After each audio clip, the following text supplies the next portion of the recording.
Fala pessoal, beleza? Sejam muito bem-vindos ao Direto no Bolso. Hoje eu decidi trazer uma análise para vocês bem similar ao modelo de análise que eu fiz no vídeo de BB Seguridade. A ideia é simples, eu vou abrir a página aqui da empresa no Investidor 10 e analisar a companhia como se eu estivesse olhando para ela pela primeira vez. Sem fórmula mágica, vamos tentar olhar para ela e responder: existe realmente uma boa empresa por trás desse ticker? Então vamos aqui para a tela comigo. Bom pessoal, já estou aqui no site do Investidor 10. E hoje, a empresa que a gente vai analisar vai ser a Rumo, cujo ticker é o Rail3. Antes de mais nada, eu dedico esse vídeo aqui para o meu seguidor, o Mr. Leandro, quem pediu a análise dessa empresa. Eu vou voltar a fazer uma análise da Rumo no mês que vem, quando eles liberarem a release do segundo trimestre. Prometi isso para você, hein, Leandro, e eu vou cumprir. Já está anotado aqui na minha agenda. Mas vamos lá. Talvez você nunca tenha ouvido falar da Rumo, mas provavelmente boa parte do que você consome, usa ou exporta no Brasil já passou em algum momento pelos trilhos dessa companhia. Mas antes da gente começar, um outro aviso aqui importante, que é: isso não é uma recomendação de compra ou venda. A ideia é te ajudar a entender melhor os números e construir o seu próprio raciocínio como investidor. Pessoal, começando aqui pela parte de cima da página do Investidor 10, algumas coisas aqui chamam a nossa atenção. O primeiro ponto é isso aqui, ó, o yield da empresa, ele costuma ser muito baixo. Ele está em 0,75%.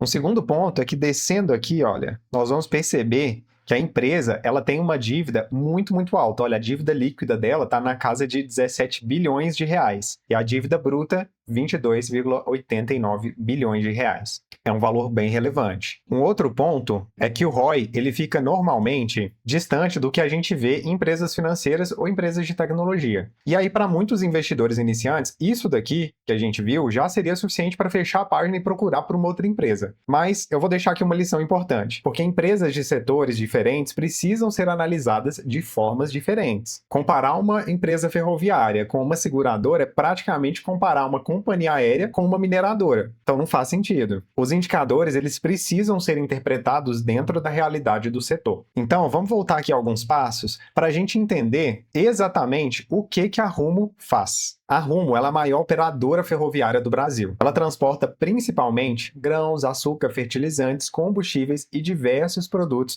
ligados ao agronegócio e à indústria. Na prática, ela é uma das principais responsáveis por conectar regiões produtoras aos portos brasileiros. E aqui aparece a primeira grande vantagem competitiva da companhia. Construir uma ferrovia é absurdamente caro, gente. A gente está falando de bilhões de reais, licenciamento ambiental complexo, décadas de planejamento e contratos de concessão de longo prazo. Isso cria uma barreira de entrada muito grande. Isso porque a gente não está falando simplesmente de abrir uma empresa nova e começar a competir no mercado. Essa é justamente uma das razões pelas quais as empresas de infraestrutura costumam ser tão interessantes para investidores de longo prazo. Hoje, a Rumo ela opera aproximadamente 14 mil quilômetros de ferrovia espalhadas pelo Brasil. Para efeito de comparação, vamos ver aqui a distância de Belo Horizonte a Lisboa. 7 mil quilômetros. Ou seja, pessoal, a gente está falando aqui de uma empresa que possui uma malha ferroviária equivalente a atravessar o Oceano Atlântico quase 2 vezes. Isso ajuda a entender o porquê que existe uma barreira de entrada tão grande nesse setor. Agora, vamos dar uma olhadinha nos números, começando pelo PL, que está no valor de 25,66. O PL significa o preço sobre lucro e mostra quantos anos de lucro o mercado está pagando pelo preço atual da ação. Mas aqui tem um detalhe importante. Empresas em expansão frequentemente possuem múltiplos mais elevados, porque parte do valor está no crescimento futuro e não apenas no lucro atual. Por isso que em empresas como a Rail3, olhar apenas para o PL pode levar o investidor a conclusões erradas. Agora, vamos falar da dívida. Talvez esse aqui seja o ponto que mais assusta os investidores, principalmente os iniciantes. A dívida da Rumo costuma ser muito elevada. Bom, mas e aí, né? Isso é ruim? Depende. Uma empresa altamente endividada para pagar despesas operacionais é preocupante. Já uma empresa endividada para construir ativos produtivos que vão gerar receita durante décadas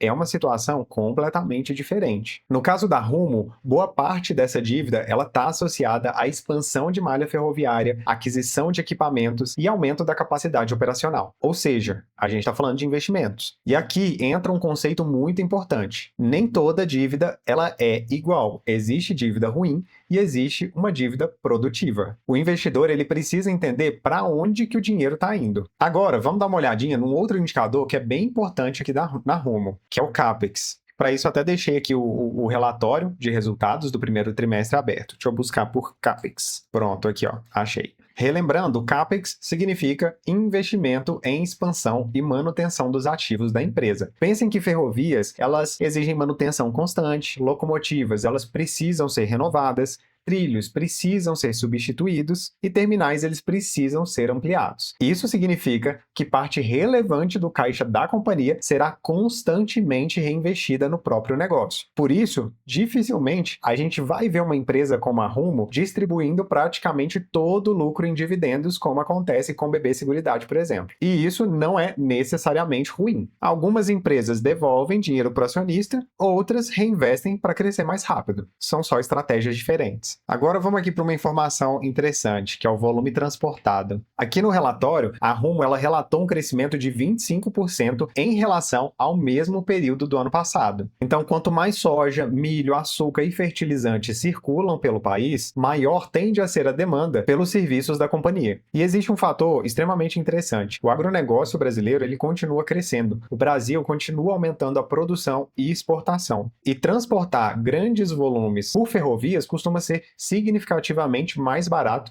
do que transportar por caminhão em longas distâncias. Isso acaba criando uma tendência estrutural favorável para o setor ferroviário. Um outro ponto que é importante é a eficiência logística, a eficiência operacional. Cada melhoria, aumento da velocidade média ou otimização da malha pode gerar ganhos relevantes de rentabilidade. Eu quero trazer alguns sinais de alerta, então vamos falar dos riscos. E o primeiro risco ele é o regulatório. Grande parte das operações ferroviárias depende de concessões públicas e contratos de longo prazo. Logo, mudanças regulatórias podem afetar bastante o setor. O segundo risco é o agronegócio. Apesar da diversificação crescente, uma parte importante da operação continua ligada ao desempenho das safras brasileiras. Com isso, problemas climáticos podem reduzir volumes transportados.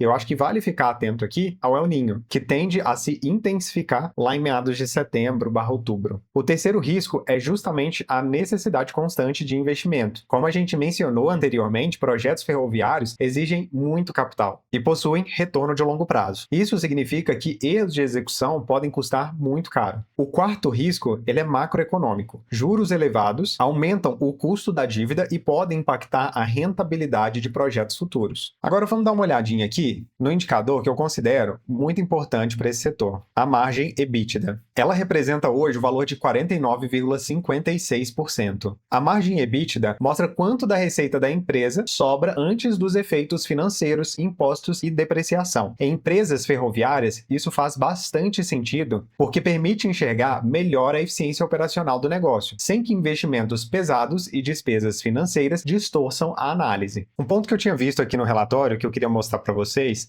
é esse daqui, ó. Observem esse trecho, EBITDA ajustado de R$ 1.745 milhões, aumento de 7% na comparação anual, sustentado por maior volume transportado e diluição de custos e despesas fixas. Na minha visão, esse resultado ele é muito positivo, porque o crescimento ele não veio apenas do aumento de preços ou algum efeito pontual. A empresa transportou mais volume e conseguiu distribuir melhor os seus custos fixos ao longo da operação. E isso é especialmente importante em uma ferrovia. Grande parte dos custos da Rumo já existe independentemente de um trem circular completamente cheio ou com uma capacidade menor. Por isso, quando a companhia aumenta o volume transportado sem elevar os custos na mesma proporção, a operação tende a se tornar mais eficiente. E é isso que a empresa quer dizer quando ela fala em diluição de custos e despesas fixas. Em empresas industriais e de infraestrutura, muitas vezes, esses indicadores contam muito mais sobre a qualidade do negócio do que simplesmente olhar o lucro líquido isoladamente. Agora, a gente chega no ponto mais importante. A tese da Rumo não é dividendos. A tese da Rumo é crescimento. É acreditar que o Brasil vai continuar produzindo mais, é acreditar que o agronegócio ele vai continuar crescendo e é ter como expectativa que o transporte ferroviário vai continuar ganhando espaço em relação ao modal rodoviário. Se isso acontecer, a empresa tende a se beneficiar bastante. Mas existe um detalhe importante. Uma excelente empresa pode ser um investimento ruim se você pagar caro demais. E uma empresa razoável pode ser um ótimo investimento se comprada no preço certo. Eu quero que você lembre-se desse ponto. Eu bato sempre nessa tecla na questão do preço. Olha, pessoal, na minha visão, a Rail3 é uma empresa extremamente estratégica para o Brasil. Eu acredito que a Rumo parece fazer mais sentido para o investidor que busca crescimento e valorização de patrimônio mais do que para investidores focados na renda passiva no curto prazo. Ela possui vantagens competitivas fortes, barreiras de entrada gigantesca e está posicionada num setor extremamente relevante para a economia do Brasil. Por outro lado, exige paciência, exige tolerância a investimentos pesados e exige aceitar períodos onde o mercado pode olhar mais para a dívida do que para o crescimento futuro. E aqui fica a principal mensagem do vídeo: não compre empresas de setores diferentes usando exatamente os mesmos indicadores. Uma empresa ferroviária não deve ser comparada com uma seguradora ou uma varejista. Se você gostou desse formato aqui, analisando empresas diretamente pelo investidor 10 e olhando para o relatório oficial, já deixa o like, se inscreve no canal e comenta aqui embaixo qual empresa que você quer ver no próximo vídeo. E me fala também, para você, Rail3 é uma tese de crescimento para a próxima década ou o mercado já precificou esse potencial? Até o próximo vídeo.